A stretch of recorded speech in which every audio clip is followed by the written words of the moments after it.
Thanks so much, Dr. Bennett, for coming to speak with us today about pandemic flu and letting our students know what they and their families can do to prepare. It was my pleasure, Mr. Smith. I just hope that the kids take the information home and talk with their families about it.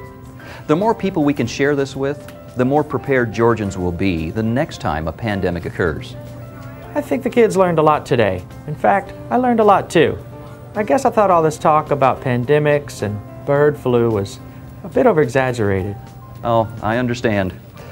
But unfortunately, pandemics are a fact of life for the world's population. We've had 3 in the last century, and we will certainly have another.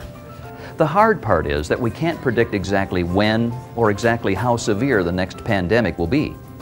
That's why I really wanted the class to understand why we should plan and prepare for the worst-case scenario. Well, I know I'm going to take what I've learned today and start getting my family ready.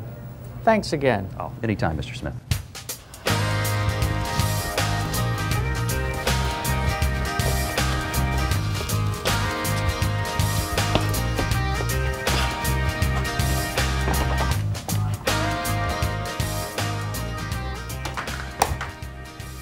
Hi, sweetie. How was school today? Okay. Did you learn anything new or interesting?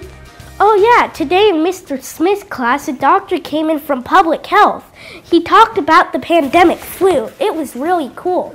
He said that all over the world during the last few years, scientists have been studying this type of bird flu that they're really worried about that can mutate and start a pandemic flu in humans. It can make millions sick or even die. Ooh, sounds like one of your science fiction video games. It's not science fiction. Pandemics have been happening all throughout history.